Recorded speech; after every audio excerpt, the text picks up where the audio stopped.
May 15, post ni Usang Inang Barsaga. So, yung ganyang klaseng, gusto ba ninyo na manatili yung animal na yan? Kung gusto mo, may galit ka sa akin, may galit ka kay Chair Abalos, sabihin mo lang sa amin, anytime. Di ba? Para at least, huwag na tayo dito maggirian. Pero huwag mong palabasin na lahat ng... Ano, nanghahamon? Nanghahamon? Inakanto ko, bawal yan ah. Naghainahamon mo si Congress Miao. Ang kapal ng mukha nito, Congress. Iba na ho itong mga kababayan. Hindi ho nila kinaya si Congress Miao. Expulsion ho ang tugon nila doon sa mga banat niya sa House of Representatives. Dito sa video na to, pinagtulungan ho itong si Congress Miao ng kanyang mga kasama dyan sa House of Representatives para ang dating dito kung sino ding pumirma doon sa impeachment ni VP Sara, sila din ang pumirma para ma-expel itong si Congress Miao dyan sa House of Representatives. Isang like at isang subscribe. Masaya na ho tayo dyan. At sa kung gusto sumali sa ating community, yung join vote na dyan lang ho sa baba. Ayun na nga. So pagka wala na si Congress Miao dyan sa House of Representatives, ibig sabihin ba malinis na yung mga congressman? Ibig sabihin ba hindi na natin sila pwedeng tawaging mga buhaya? Ibig sabihin ba yung pangalan nilang congressman mabubura na? Maibabalik na ang integridad ng institusyon dahil expelled na itong si Congress Miao? Pambira, palakpakan natin! Ang lilinis ng mga congressman.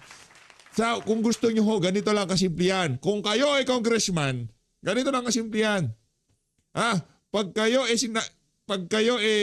nagsalita ng katotohanan, matatanggal kayo dyan. Pero pagka kayo nagnakaw, anak ng tokwa, tutulungan pa kayo ng mga kasama nyo dyan. Pag kayo binubulgar nyo ang katotohanan, sinasalungat nyo yung mga kabalbalan, ang mangyayari ho sa inyo dyan, tatanggalin kayo dyan sa House of Representatives. Pero kayo, pagka kayo talaga naman nakikiisa sa mga kalokohan, sa mga kabalbalan, panigurado, hindi lang ho kayo protektahan, ipagtatanggol pa ho kayo ng mga yan. Ano ba nangyayari kay Boss Martin ngayong mga panahon na to? Kumusta si Gardiola? Naku, magkakaibigan pala sila. Walang niya kayo, akala nyo tatagusin na naman yung mga kalokohan nyo na yan. Sa pagtanggal nyo kay Congressman na Barzaga dyan sa House of Representatives, mas lalakas lamang ang kanyang boss. Hindi naman siya nagsasalita sa plenaryo. Hindi naman siya maingay dyan sa House of Representatives. Yung kanyang mga post, doon kayo nasasaktan. Kaya kung ako dito kay Congressman, tuloy-tuloy lang ang pagbira mo sa mga buhaya dyan sa House of Representatives. Pakinggan ho natin itong ethics committee chairperson dyan sa House of Representatives, si Abalos. Hoy, balita ko, malapit na nga yung kamag-anak mo. Si Benor, tatay mo ba yun? Malapit na siya magkapwesto ulit sa Bangag Administration. Of suspension will not likely deter Yan. the improper behavior which continuously reflects negatively on the image of the House of Representatives. Therefore, the committee approves to recommend the imposition of the most severe penalty of expulsion from office Yun, upon expulsion. Representative Kiko Barsaga pursuant to Section 16, Paragraph 3, Article 6 of the Constitution, Section 142, Rule 20 of the Rules of the House of Representatives, and Section 52B5, Rule 9 of the Committee Rules. Madam Speaker, let this report serve as a firm reminder that while opinions may differ and expressions may vary, the sanctity of the legislative process and respect for the Filipino people we represent must remain absolute.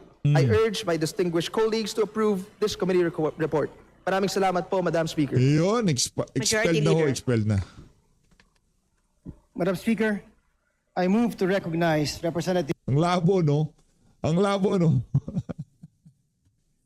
Inalal kayo, ginawa kay representante ng mga constituent nyo sa Cavite pagka pinagtulong-tulungan kayo dyan sa House of Representatives dahil di kayo nakikisa sa mga kalokohan nila, matatanggal kayo. Yan ang sinasabi ko. Yan ang sinasabi ko sa ating mga institusyon dito sa bansa na to. Ngayon, umaasa pa kayo na uunlad itong Pilipinas. Huwag. Alma na. Nandiyan pa si VP Sara. Edgar Erice Ay, of si the Kong Second Egay. District Kong of Egay, Kong Caloocan Egay. Gusto ko marinig yung sasabihin ni Kong Egay dito kay Kong Miao. for his Sabi niya. manifestation. The Honorable Edgar Rice from the 2nd District of Caloocan City is hereby recognized for his manifestation. Thank you, Madam Speaker. Thank you, our dear Majority Leader, and to the sponsor, Chairman of the Committee on Ethics. Paborito ko po si Kuli Desma. Yan. Sino ba ang tunay na baliw? Yan. Yung bang isinilang sa pag-iisip ay kapos? Oh. Usto ang isip, ngunit sakim naman na lubos. Naku. Ang mga social media Ang daming nasasaktan. Sakim naman na lubosin niya si Martin Romualdez. Ang sarap tumabay talaga sa House of Representatives. Maya may drama eh. Ayaw nilang magpatalo sa drama. Alangan naman Senado lang ang merong ganap. Dapat kami rin. Wala kwenta yung naging hamon nitong si Rapi Tulfo dito kay SP. Kaya ngayon, kailangan gumalaw ng House of Representatives, di ba? Oh. post and speeches ni Kong Kiko Barsaga Oh. na bumabatikos sa pamahalaan sa Administrasyong Marcos at iba pang opisyal ng pamahalaan kabilang na ang Kamara at Senado. Gaano man ka-provocative o ka-harsh, ito ay hindi sapat na dahilan upang pagkaitan natin ng kinatawan ang daan-daang libong mamamayan ng Dasmariñas, Cavite. The House has already imposed suspensions for the same conduct. An expulsion based on substantially identical acts are excessive and disproportionate. My concern is whether expulsion would be perceived as punishment for dissent rather than on genuine disorderly behavior. A court would likely be reluctant to interfere with the House's internal disciplinary powers. However, Expelled.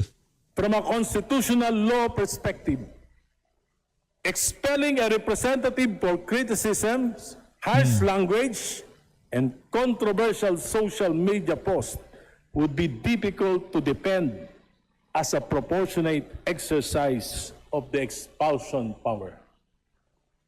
Si Kiko Barsaga ay hindi nagnakaw sa kaban ng bayan. Naku po! Si Kiko Barsaga ay walang conflict of interest di tulad ng mga contractors na iniiwasang imbestigahan Si ng Garjo- Kamara. Si Kiko Barsaga Si Garjola ba yan? ay hindi nagpasok ng mga kahina-hinalang alokasyon sa national budget. Si Kiko Barsaga ay dumadalo sa sesyon di tulad ng mga maraming kinatawan. Hindi mo nakikita sa plenaryo pero laging present sa attendance record ng Kamara. This is simply a tyranny of the supermajority to please those in power that were offended by Representative Kiko Barsaga. Ito ay pagpapatahimik sa mga hindi sumasang-ayon. Minsan, tumalo ako sa burol ng aking kamag-anak ng aking high school classmate. Pinakilala ko sa mga naroroon. Si Egay po, kaklase ko, congressman ng Caloocan. Hindi po buhaya yan. Matino yan.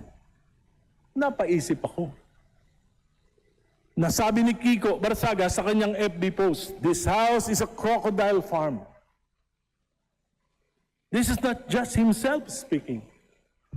Actually, it is a reflection of what the people think and view us. Honorable Rice, have another minute. Grabe naman yan. Nasa kasarap-sarapan ng kwentuhan natin. Puputulin nyo naman. Walang yung presiding officer to. Baba ka dyan. Walang yan. Sa South Lounge, Oh. sa huntahan, hindi naman kinakaila, marami. Uusap-usap tayo. Ina-admit natin, hindi maganda ang tingin sa atin ng mamamayan after the flood control anomaly. Hindi kasalanan ni Kiko Barsaga kung buwaya at korap ang tingin ng maraming Pilipino sa atin. Hindi kasalanan ni Kiko kung mababa ang tingin sa Kongreso. Tayong lahat ay may pananagutan dito. Sa imaing ito, maraming aligasyon ng korupsyon, Yung ombudsman mismo ang nagsasabi there are a lot of contractors dito sa Kamara, pero bakit hindi natin ito iniimbestigahan? Bakit walang nakukulong? Conflict of interest, anomalous budget and infrastructure, pork barrel, patronage politics using government funds, bundat ng mga political dynasties. Ngunit sa halip na linisin natin ang ating hanay at magbago sa ating mga gawi, pinili nating magalit, mainsulto at parusahan ng mga nagsasalita. Galit tayo, nasasaktan tayo sapagkat may kasabihan. Truth hurts! Truth hurts. Hindi kasama si Kong Eget, yung ibang mga congressman. Puro magnanakaw yung mga taga-House of Representative. Karamihan mga magnanakaw. Super majority magnanakaw. Ang pag-isipan natin itong mabuti.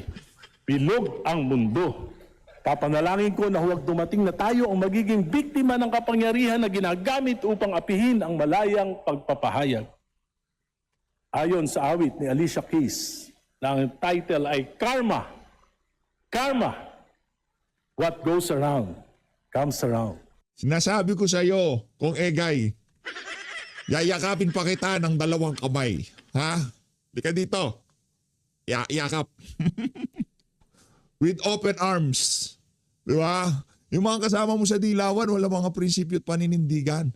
At kung sakaling itong si VP Sara nasa administrasyon pa rin ni Marcos Jr., huwag mo sabihin sa akin na kung nasa administrasyon ni Marcos Jr. si VP Sara, babanat pa kaya kayo sa administrasyon? Of course! Hindi naman kami mga Talyanista tense. Hindi kami mga piklawan at dilawan. Pagka mali, banatan. Ano yun? Banat ba yun? Pagka tama, palakpakan. Banateros yun Idolo, palakpakan. idolo Oh. Tama naman yung slogan. Pagka mali, banatan. Di ba? Pagka tama, iyakapin. Oh. Kung ikay, tama nga, kaya lika dito. What goes up must come down. Correct. Mga ate, kuya, tatay, nanay, lolo o lola ni Kiko dito sa Kamara. Ang bata, kung nagkakamali, alam po, hindi gaanong normal yung mga gawi ni Kiko dito sa Kamara. Pero minsan, yung bata, nakakatuwa. Pero yung mga matatanda na ayaw magbago, dapat paalalahanin natin, dapat habang tumatanda tayo din sa Kamara, tumitino rin tayo. Salamat po. Kaso habang tumatanda, mas tumatakaw sa pera. Ano ba naman yan? Ang dami nyo ng pera. Di ba? Kayo dyan, mantakin nyo mga kababayan, 100 milyon. O let's say, 200 milyon. O hindi kulang pa, 300 milyon. Di ba? 500 milyon. 500 million. Yung iba sa inyo dyan, sigurado ganun nakalalaki ninakaw. Hindi pa ba kayo kontento? Kahit mabuhay pa kayo ng 2 lifetime, hindi nyo mauubos yung perang ninakaw nyo. Mga walang niyang. Anong gagawin sa lupa? Anong gagawin nyo sa mga sasakyan, sa mga ari-arian, sa mga lahas? Hindi nyo naman madadala sa hukayan. Pambihira, anak ng to. Anong gagawin sa lahat ng mga pera na yan? Anong gagawin sa mga alahas, magagandang kasuotan, magaganda sa para saan? Hindi ko makita. Tapos nakikita niyo yung constituent niyo, yung nagugutom. Palapakan natin itong si Congressman Egay Rice. Ito kung sakaling tumakbo to sa distrito namin, boboto ko, kakampanya ko pa to Bibisitahin ko to. Ito mga ganitong klaseng congressman, yung mga sinusuportan natin, kahit hindi nating kapanali, kapartido, pero dahil may prinsipyo. Diba, palakpakan natin. Next. Sino yung next in Majority line? Leader. Madam Speaker, I move to recognize Representative Rolando Valeriano of the 2nd District of Manila for his manifestation. The Honorable Rolando M. Valeriano from the 2nd District of Manila is recognized for his manifestation. You have 3 minutes. Thank you. Madam Speaker, honorable colleagues. Mabigat na akbang ang pagpapatalsik sa isang miyembro ng House of Representatives. Kaya dapat malinaw ang dahilan at matibay ang batayan. Bilang miyembro ng National Unity Party, tumitindig ako upang suportahan ang pasya ng House Committee on ethics and privileges sa pagpapatalsik. Eh, siyempre, aso ka ni Martin Romualdez, alangan naman kumontra ka. Eh, hindi na ngayayat yung Valeriano. Pambihira naman. Ito, daming Rolex ito eh. Kaya pagka nakita yung maganda suot, maganda tindig, sigurado, congressman yan, politik. Dinaig pa yung mga milyonaryo, yung mga bilyonaryo, eh, no? Yung tipong talagang para ho silang hayok sa pera, yung tipong nung nakatrim sila ng kapangyarihan, talagang yung mga koleretes, bag, sasakyan, eh, hindi ho nila, ayaw ho nilang tigilan. Opa. Kay Cavite 4th District Representative Francisco Kiko A. Barsaga mula sa House of Representatives. Madam Speaker, the House of Representatives is an institution that must uphold dignity, discipline, and respect. We cannot normalize behavior that erodes the credibility of Congress and diminishes public trust in this institution. Walang masama sa pagiging kritiko, bahagi yan ng demokrasya. Maaaring batikusin ng kapwa mambabatas ang liderato ng Kamara o kahit pa Pangulo ng Republika. Basta may malinaw na batayan at sapat na ebidensya. Pero mabigat din ang responsibilidad na kaakibat ng mga akusasyon ng isang halal na opisyal. Hindi pwedeng puro paratang na walang maayos na ebidensyang inilalatag. Hindi pwedeng gawing normal ang reckless accusation at public attacks na nakakasira sa reputasyon ng mga tao at sa kredibilidad ng mga institusyon. May kredibilidad pa ba ang institusyon na yan? Meron pa bang dignidad yung mga congressman na yan? Ano pa bang pinoprotektahan nyo dyan? Ang pinoprotektahan nyo na lang dyan sa lugar na yan, eh yung hindi mabulgar yung inyong mga kabalba. Congressman Valeriano, umupo ka doon. Umupo ka doon. Nagdidilim ang paningin. Isang itim mo eh. Nagdidilim kaya pala That kind of nagdidilim eh. behavior is unbecoming of a member of a Congress. Madam Speaker, records show that Congressman Barsaga became the subject of multiple cyber libel complaints arising from statements and accusations he made publicly. A Makati court eventually issued warrant of arrest for several counts of cyber libel leading to his surrender to authorities and posting a bail. Ang korte ang magpapasya sa criminal liability. Iginagalang natin ang due process, pero may hiwalay ding obligasyon ang House of Representatives na tiyakin na ang asal ng mga miyembro nito ay naaayon sa dignidad at standards na inaasahan ng taong bayan. Si Raulo ka ba? Dignidad daw at standard. Si Raulo ka ba? Raulo. Raulo. Okay ka lang, Valeriano. Anong dignidad na pinagsasabi mo? Tawag nga sa inyo mga congressman, mga buhaya, mga maletagang ang tawag sa inyo. Anong dignidad na pinagsasabi? Si Raulo. This issue is also Tama. about public service. Kapag ang mababatas ay nauubos ang oras at enerhiya na walang tigil sa kontrobersya, ang pinakanalulugi rito ay tayong taong bayan. Sayang ang oras ng Kongreso, sayang ang tiwala ng publiko, sayang ang pondong inilaan para sa taong bayan. Madam Speaker, the National Unity Party believes in responsible leadership, institutional discipline, and deep respect for democratic institution. We believe that membership in the House of Representatives carries with its solemn responsibilities. Public office is not a license for personal vendettas, attention-seeking behavior, or the reckless propagation of accusation that cannot be substantiated. At certain moments in the history of Congress, this Walang kwenta. Lipat na tayo. Malapit na palang matapos. institution Tapusin na is natin. called upon to send a clear and unmistakable message. And the message today is simple.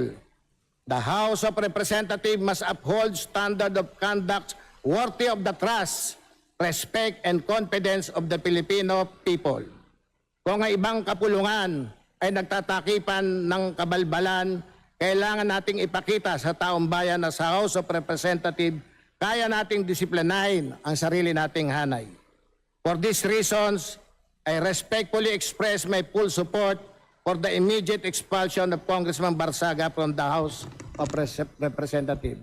Thank you, Madam Speaker. Majority Welcome. Leader. Next. Madam Speaker, I move to recognize Representative Paulo Henry Marcoleta of Party List Sagip. The For his Honorable manifestation. Paulo Henry Marcoleta from the party list Sagip is recognized for his manifestation. Madam Speaker, distinguished Majority Leader, esteemed colleagues, and our sponsor, isang mabiyayang gabi po sa inyong lahat. I have said this before and I will say it again. You cannot enhance the image of the House by silencing your critics. What the House needs is genuine institutional reform. Akala nyo ba ay mapapatahimik nyo si Kong Barsaga sa pagpuna sa katiwalaan ng gobyerno kung siya ay tatanggalin ninyo bilang kinatawan ng Dasmariñas City? Alam nyo naman na hindi. Wala na bang malayang pagpapahayag ng damdamin ngayon? Hindi na pwedeng sumulungat o bumatikos sa administrasyon at kung meron man pumupuna sa kasalukuyang liderato ay kakasuhan ninyo, tatanggalin sa pwesto o ipakukulong. Saan ba nagugat ang lahat ng kasong ito? Dahil ba sa isang reels na ginawa ni Kong Miao Barsaga habang suspendido ang sesyon? O dahil tinawag niyang crocodile farm ang House of Representatives? Marami ba ang nasasaktan sa pahayag na ito? Ano ba ang matalinhagang kahulugan ng buwaya o crocodile sa kontekstong pampolitika? Matakaw, ganid sa pera at kapangyarihan, makasarili at inuuna ang sariling kapakanan bago ang kanyang nasasakupan.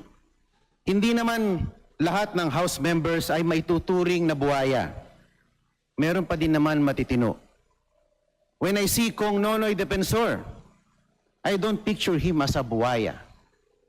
When I see Kong Ginto, Kong San Shimura, or Kong Sid Ungab, I don't regard them as crocodiles. Si Martin Romualdez lang sabi mo, diretso yung muna, ito naman si Kong. Ay, maka-expel din siya. Narinig mo ang salitang buhaya at affected ka, malamang sa malamang, isa ka ngang buhaya. So I humbly appeal to my colleagues, kung ikaw ay hindi buhaya at si tingin mo ay hindi ka buhaya, I urge you to vote no on the expulsion of Kong Miao Kiko Barsaga. Thank you, Madam Speaker. Yo. Majority Leader. Madam Speaker, I move to recognize Representative Philip Conrad M. Acop of the 2nd District of Antipolo for his manifestation. The Honorable Philip Conrad M. Acop. Masakit ulo nila pag naririnig na yung nila yung mga katagang buhaya.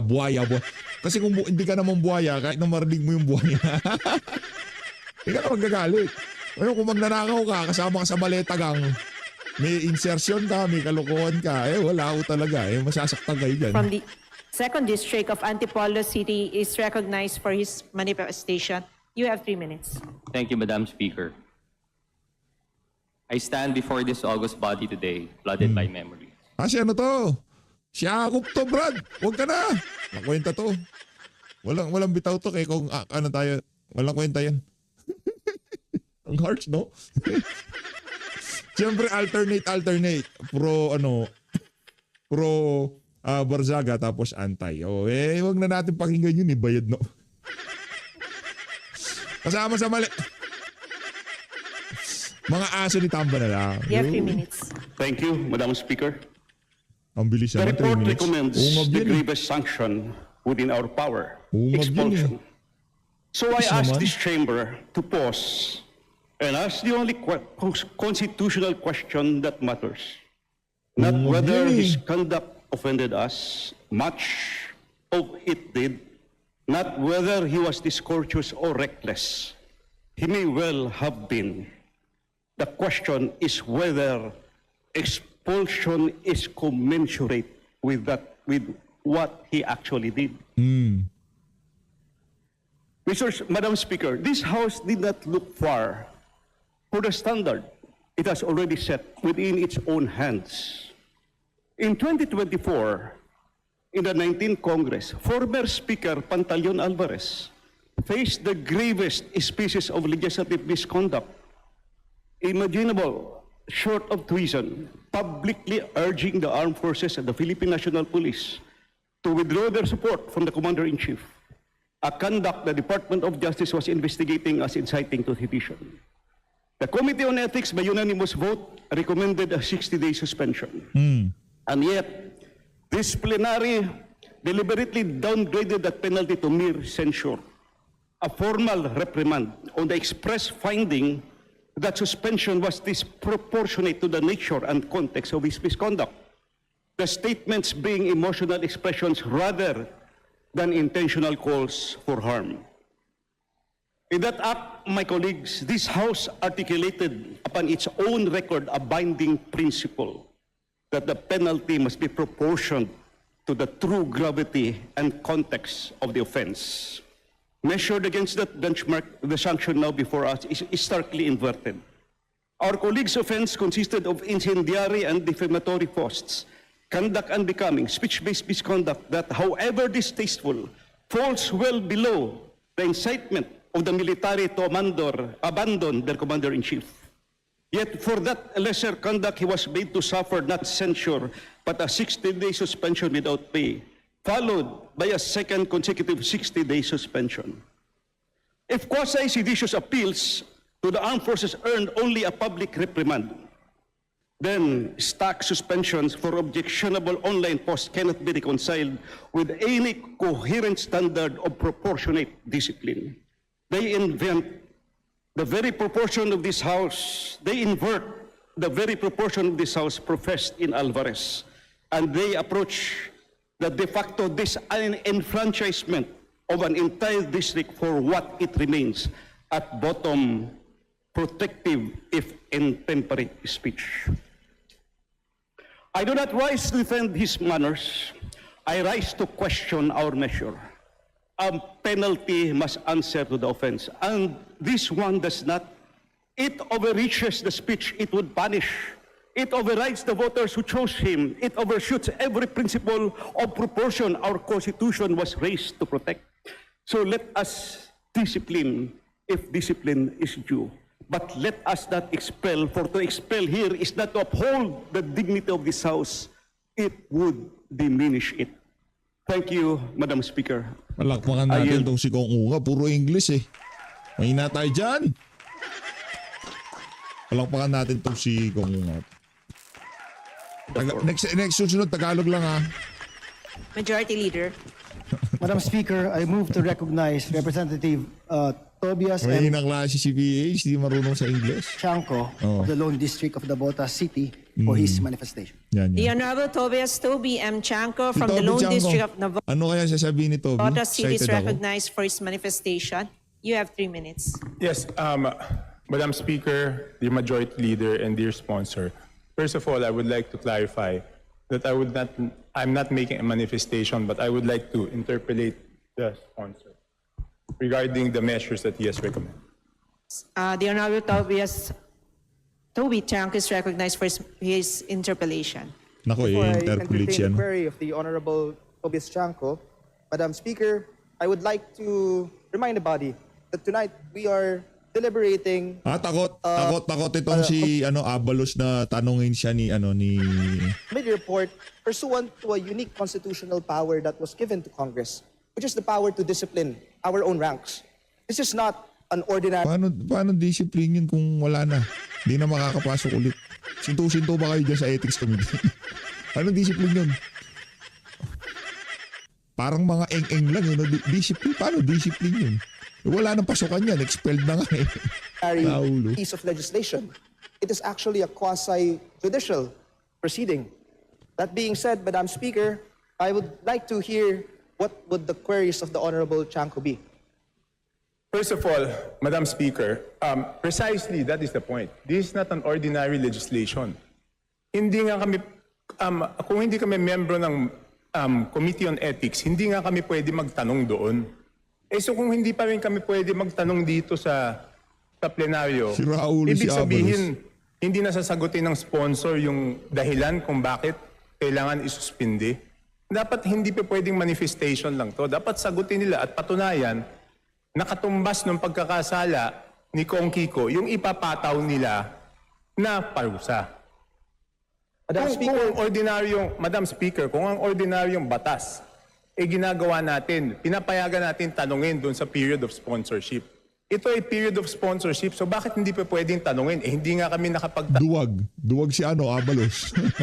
doon sa Committee on Ethics dahil hindi kami miyembro. Madam Speaker, and with the indulgence of Representative Toby Tiangco, nakalagay po mismo sa committee rules ng Committee on Ethics na maski ang non-member, maaari niyang malaman at maaari rin siyang makilahok as long as merong written request na ibinigay sa amin.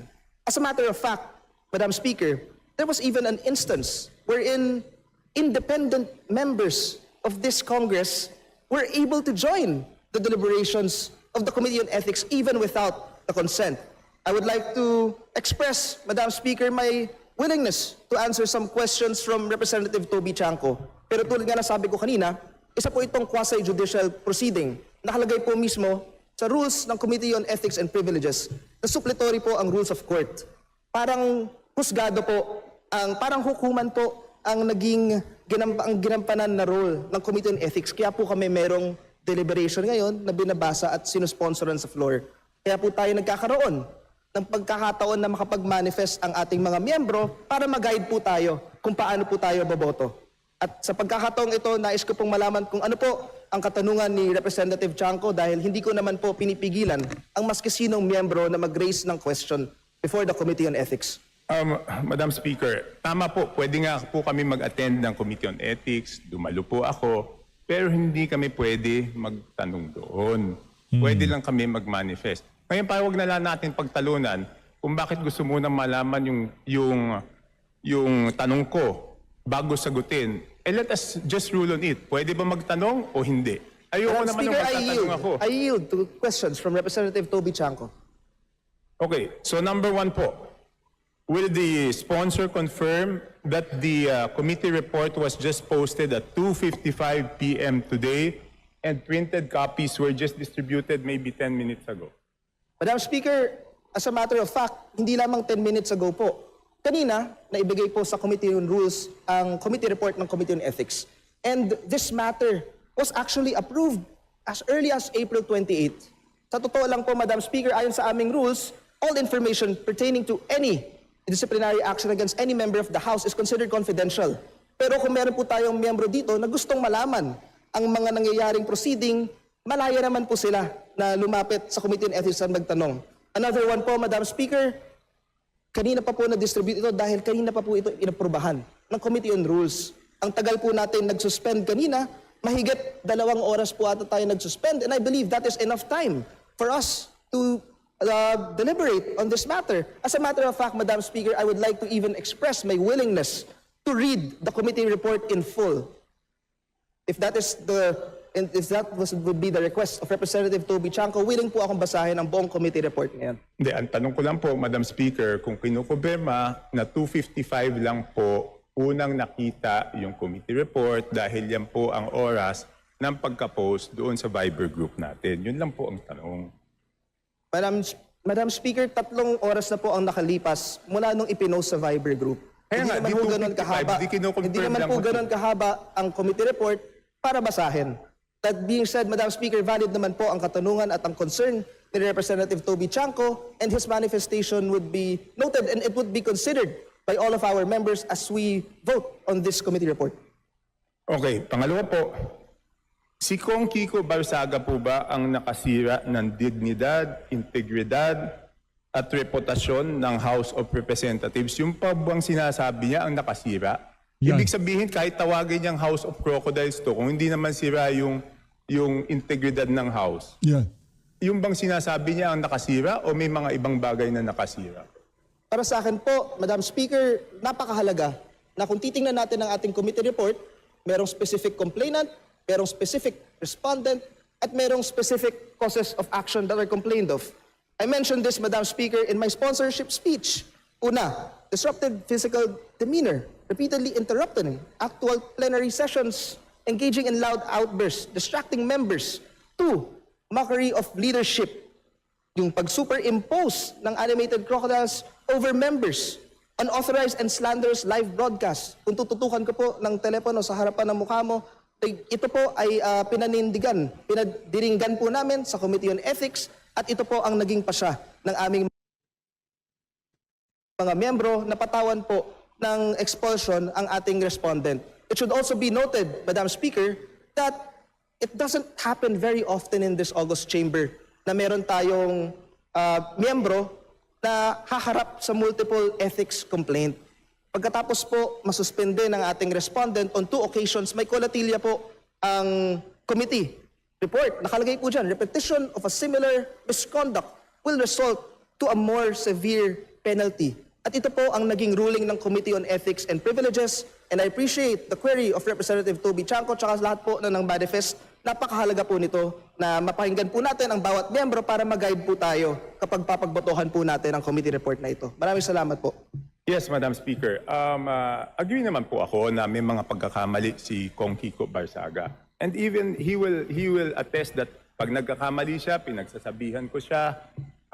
Isang example po noon doon sa nangyari kay Kong Akop na naparusahan na po natin siya noon. The 60-day suspension meted out last time was because of what he uttered against the late Kong Akop. And I explained in my vote that time, and I even told him, Kiko, dapat hindi mo ginawa yan. Kasi sa atin, sa Pilipinas, masyado ang paggalang natin para sa yumao, no?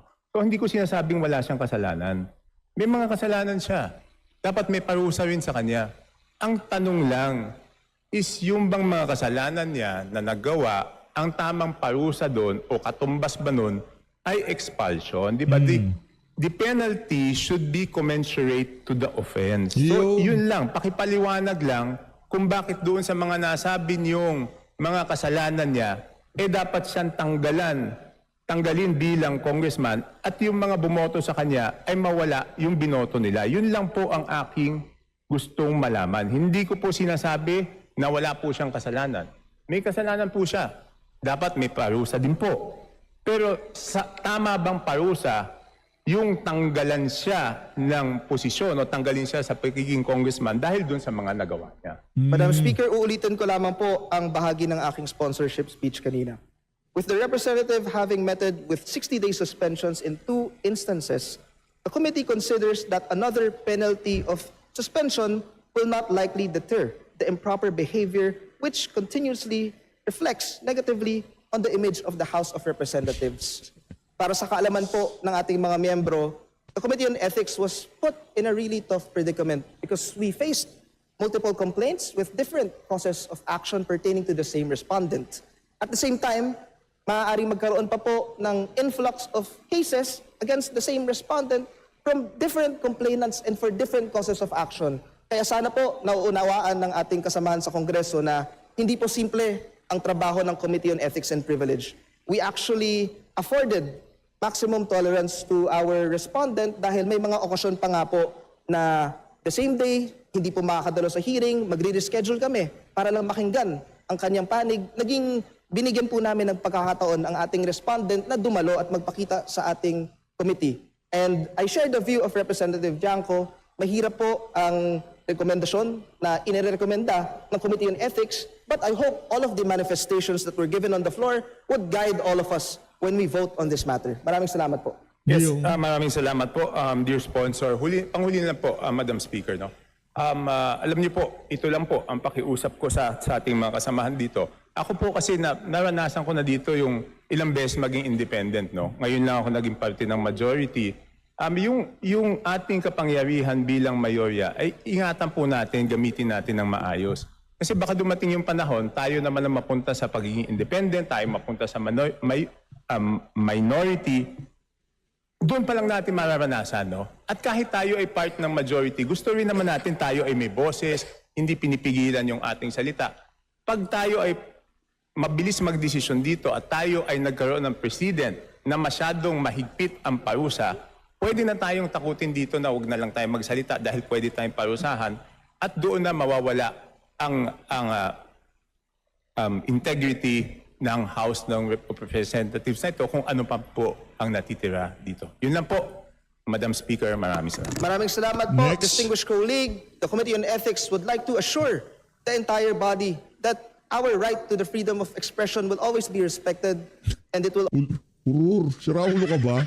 Respected ka dyan. always be upheld. And I would assure everyone that the Committee on Ethics will be impartial and judicial at all times. Maraming salamat, distinguished colleague. Majority Leader. Madam Speaker, I move to recognize Representative Jesus Bong Suntay for his manifestation. Bong Suntay tayo. The Honorable Jesus Bong Suntay is recognized for his manifestation. You have 3 minutes. Thank you, Madam Speaker, distinguished colleagues. The question before us is not whether we approve of the sentiments expressed in his online post. The question is whether the Constitution protects it and whether the extraordinary penalty of expulsion is justified. Article 3, Section 4 of the Constitution could not be more emphatic. No law shall be passed abridging the freedom of speech, of expression, and of the press. The Supreme Court has consistently held that political speech and expression occupies the highest rung of constitutional protection.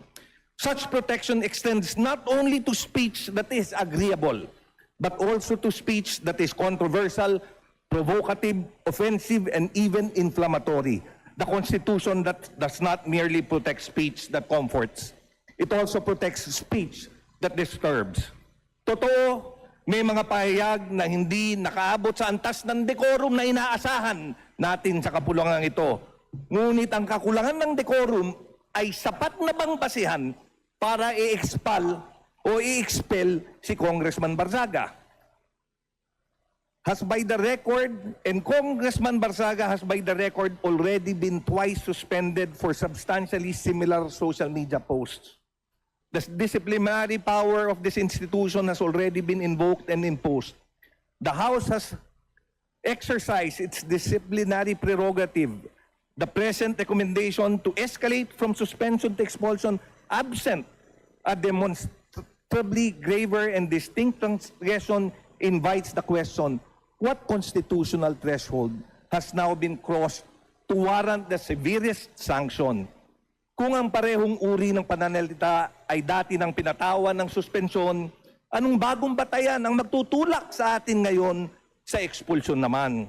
What is now being proposed is not another measure of correction, but the most severe available sanction. Pag naging presidente na si BP Sara, kung Suntay, expel natin lahat ng crocodile dyan, ha? Litsunin natin lahat. To this chamber. And this brings us to the principle even more fundamental than the rights of the member, the right of the people. Yeah. A congressman is not appointed by this House. He is elected by the sovereign will of his constituents. The authority he carries is not ours to bestow, and therefore it should not be ours to withdraw lightly. Kapag tayo ay nag-expel ng isang miyembro, hindi lamang isang tao ang ating pinarurusahan. Ang tunay na nawawalan ay ang mga mamamayan naghalal sa kanya upang maging kanilang tinig sa Kongreso. We remove not merely a seat, we remove a representation. We diminish not merely an individual mandate, we diminish the electoral choice of thousands of citizens who entrusted him with that mandate. We silence not merely a member, we silence a district. For that reason, expulsion must remain a remedy of last resort, reserved for the conduct fundamentally that destroys the integrity of the institution itself. Expulsion is a constitutional event with direct implications on democratic representation. It must be reserved for circumstances where the members' continued presence so fundamentally impairs the integrity of the institution that no lesser remedy suffices. Ano bang ikinabawas ng Kongreso sa mga sinabi ni Kong Barzaga? Has his continued presence so fundamentally impaired the integrity, legitimacy, or functioning of the House that no lesser remedy is sufficient? Did the institution suffer a permanent injury that cannot be corrected by censure, reprimand, suspension, or public accountability? More importantly, this House must recognize that the individual who felt aggrieved by his statements have not been left without recourse. In fact, they have already availed themselves of remedies provided by law. Multiple cyber libel complaints have already been filed against Kiko Barsaga. Kung naniniwala ang mga nagrereklamo na ang kanyang mga pahayag ay lumampas sa hangganan proyektado ng pananalita at naging kriminal na, meron ng umiiral na proseso upang ang mga ito ay mapatunayan. Ang prosesong iyon ay hindi nagaganap sa bulwagang ito kung hindi sa hukuman. Honorable Bong Suntay, please wrap up. The courts possess the competence, the procedural safeguards, and the constitutional mandate to determine whether a statement constitutes protected speech or actionable defamation. They can receive evidence, assess intent, determine liability, and impose the penalties prescribed by law. If the statements are indeed unlawful, the courts will say so. If they are protected by the Constitution, the courts will likewise say so. May nasaktan, may nagalit, may nagreklamo, ngunit ang pagkagalit o pagkainsulto, gaano man katotoo, ay hindi pa katumbas ng pagkasira ng institusyon.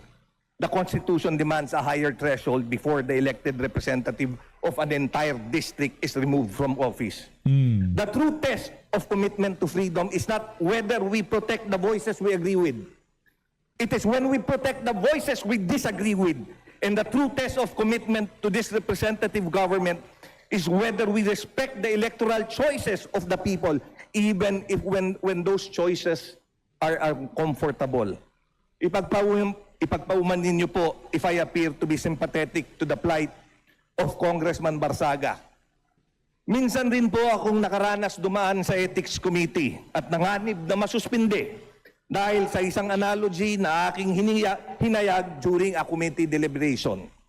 Nagpapasalamat ako sa ating mga kasamahan na tumayo upang ako ay hindi mapatawan ng parusang suspensyon. At gaya ng pagtayo nila, para maprotektahan ng aking karapatang magsalita, ako ngayon ay tumatayo upang ipaglaban rin ang karapatan ng isa nating kasamahan dito sa Kamara.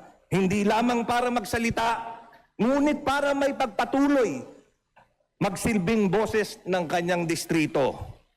Kagaya ng sinulat ni Evelyn Beatrice Hall, I may not agree with what you say, but I will defend to the death your right to say it. Thank you very much, Madam Speaker. Saludo kung Bong Majority Suntay. Leader.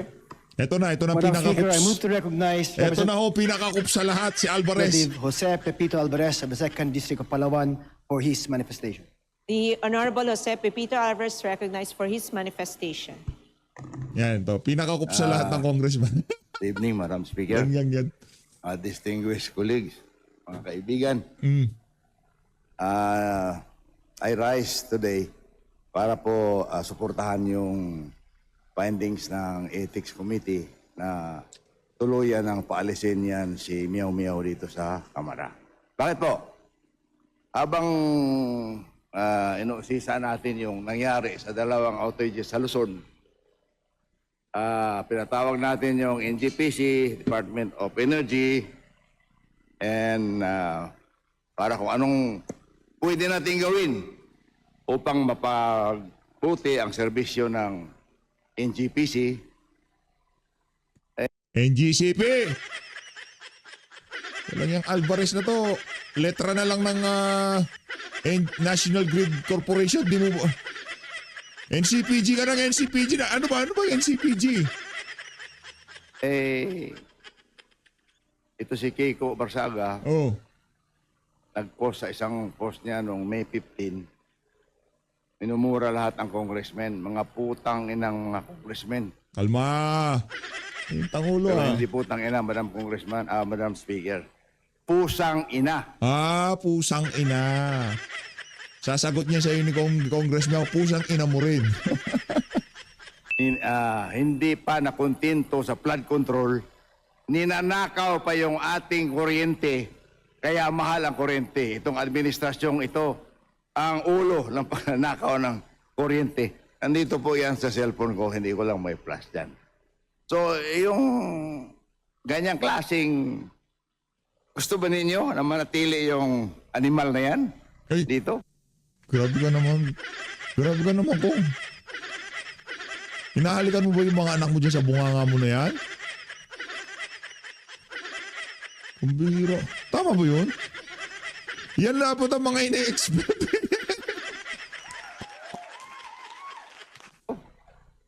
Animal in the sense na pusa daw siya. Hindi yung animal na animal siya. Hindi. Hindi ba pusa ka? O, ayun. Nanduduro pa oh. Siga talaga. Di lang mga krokodil, mga siga pa sila. Kalma lang. Alvarez, umiikot ang mundo. Ay sa bagay, pagka dating ng panahon, sana malakas ka pa pag naging presidente si Bibi Sara. Kita ha? mo? So, dapat maraming nagdedepensa sa kanya. Oh, meow. Hindi ko rin kayo mapigilan. Ngunit, majority po sa amin, Madam Speaker, distinguished colleagues sa NPC, ay sangayon po na patalsikin na yan at masakit ko mang sabihin, kaibigan kong matalik na kaibigan kong tatay. Kasama ko sa Natres. Habang wala siya, ako nagpe-preside sa Natres. Nung linapitan ako niyan, minsan, binigyan ko ng kunting payo. Ngunit, mahirap talaga payuan ang animal.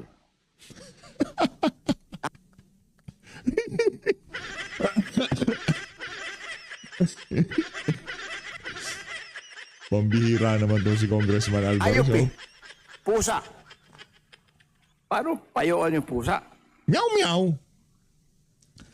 Sabi mo lang, meow meow. Ganun lang. And kayong lahat dito, tinatawag na pusang ina. Ano kung gusto niyo, nasa cellphone ko yan. Oh, May 15. Post ni Pusang Inang Barsaga. Yan. Yan ang mga congressman na dapat manatili sa House of Si Barsaga, sinasabi niya yung mga salita na yon sa labas ng House of Representatives. Pero itong si Alvarez, sa loob ng House of... Pusang gala. Ibang klase, ibang klase. Wala akong magawa. I have to endorse.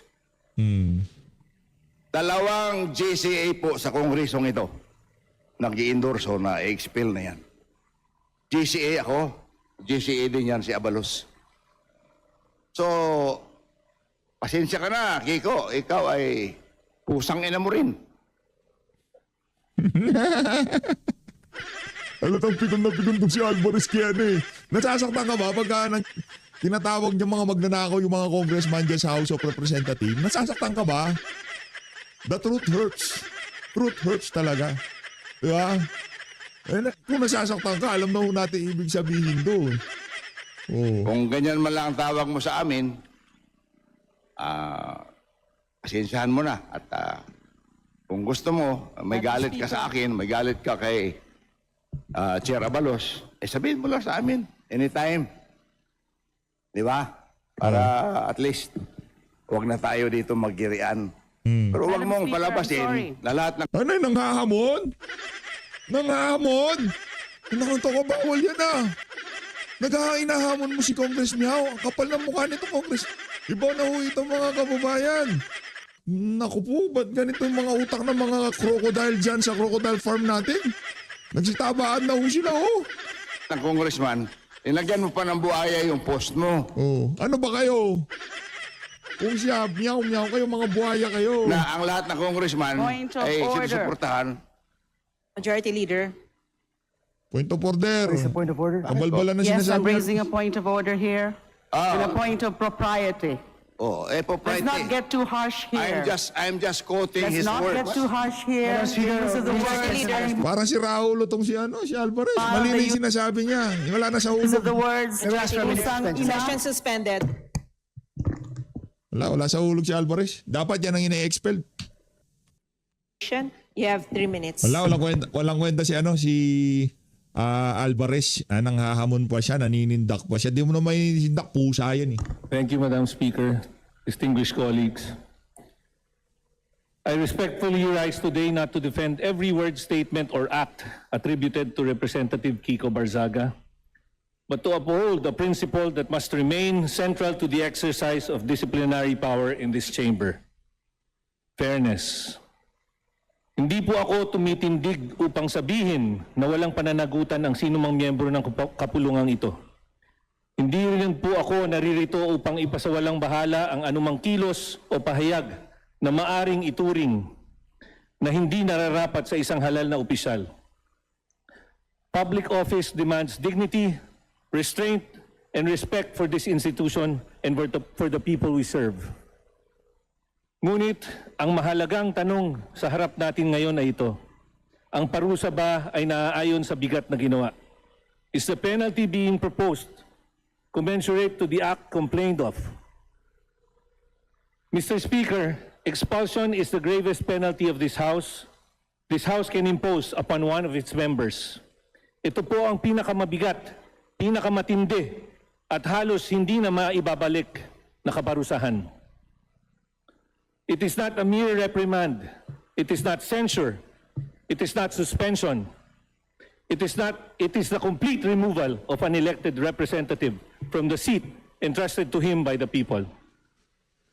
Dahil dito, ang expulsion ay hindi dapat ginagamit ng basta-basta. It must be reserved only for the most extreme of cases, for acts so grave and so incompatible with public office that no lesser penalty would be sufficient. In this case, Mr. Speaker, Madam Speaker, while there may be matters that deserve scrutiny, criticism, or even sanction, I respectfully submit that expulsion is not commensurate to the act complained of. Sobra po ang parusang pagpapatalsik. It is disproportionate. It is excessive. It goes beyond what fairness and justice require. Ang ating tungkulin bilang mga miyembro ng kapulungang ito ay hindi lamang magparusa. Our duty is to ensure that punishment, when imposed, is fair, measured, and proportionate. Kung may mga pagkukulang, dapat may pananagutan. Ngunit ang pananagutan ay hindi dapat maging labis, hindi dapat maging padalos-dalos, at hindi dapat lumampas sa bigat ng mismong pagkakasala.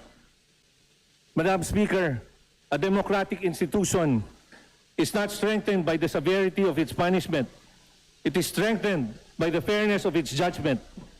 Pinatitibay natin ang institusyong ito hindi sa pamamagitan ng pinakamabigat na parusa, kundi sa pamamagitan ng patas, mahinahon, at makatarungang paglalapat ng ating mga patakaran. We must also remember that expulsion does not affect only the member concerned. It affects the people who elected him. Ang pagpapatalsik sa isang kinatawan ay hindi lamang usapin ng disiplina laban sa isang tao. Ito ay may direktang epekto sa mga mamamayang nagbigay sa kanya ng mandato.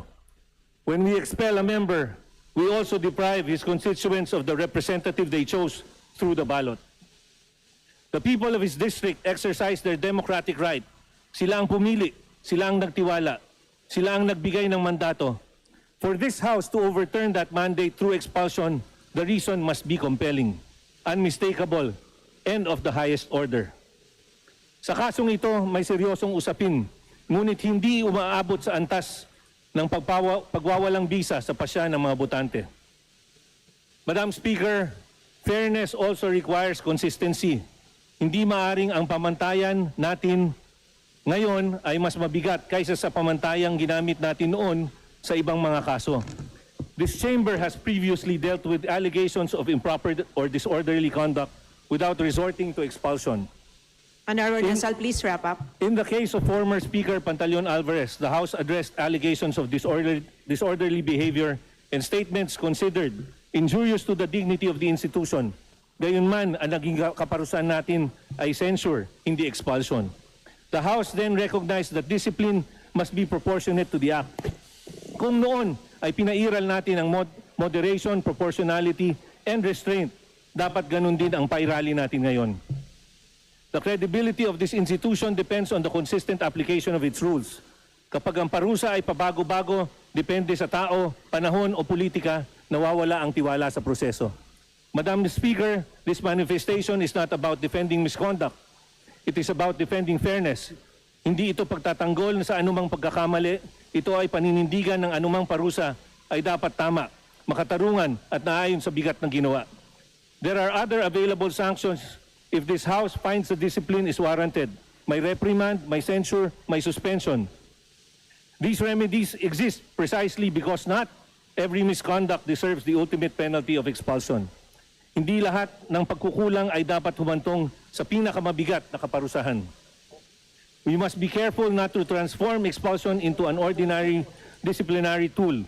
Dapat nating ingatan na ang expulsion ay hindi maging karaniwang sandata sa mga alitan, hindi pagkakasundo o matinding batikos. If we impose the harshest penalty where a lesser sanction would suffice, we set a precedent that may one day be used against any member of this House. Today, the matter involves Representative Kiko Barsaga. Bukas, maaring ibang miyembro na naman. That is why our standard must not be emotion, it must not be pressure, it must not be politics. Our standard must be fairness. Madam Speaker, let this chamber show that it can discipline without being excessive. Let us show that we can hold members accountable without disregarding proportionality. Ipakita natin na kaya ng kapulungang ito na magpatupad ng pananagutan nang hindi isinasakripisyo ang katarungan. For these reasons, I respectfully manifest that the proposed penalty of expulsion is not commensurate to the acts complained of. It is too severe, it is too disproportionate, at hindi ito ang makatarungang tugon sa pangyayaring nasa harap natin. Let fairness prevail. Pairali natin ang katarungan, proporsyonalidad, due process, at paggalang sa mandatong ibinigay ng taong bayan. Thank you, Madam Speaker. Majority Leader. Madam Speaker, I move to recognize Representative Richard Gomez of the 4th District of Leyte for his manifestation. The Honorable Richard Gomez is recognized for his manifestation. Madam Speaker, Last na nung ito, kanina last na to. kinanta ni Congressman Erice, sino ang tunay na baliw? Posibleng baliw. Pero tayo ba ay nasasaktan sa mga ginawa niya? Noong naglabas siya ng video at nagsabi na tayo mga buhaya, a few days after that, I talked to him. Sinabi ko sa kanya, huwag kang maglabas ng ganyan. Huwag mo sabihin na tayong lahat ay buhaya dahil ikaw ay isa ring congressman. Yan sabi mo rin na buhaya ka. Ngayon, paano yung mas mabigat na mga nakasira talaga ng imahe natin? Yung mga talagang nagnakaw. Yung rason kung bakit tayo tinatawag na congressman ngayon. Na tayo daw ay nagnanakaw sa mga flood control programs. Yung bang mga baseless accusations kung bakit tayo ay sinasabing merong maleta na binigyan ng 20 million pesos. Dear colleagues, si Kiko ay binoto ng mga taga Cavite sa distrito niya. Hayaan natin na sila ang magtanggal sa kanya by not voting for him in the coming elections. Dear colleagues, let us examine ourselves. Tayo ba ay talagang napakalinis?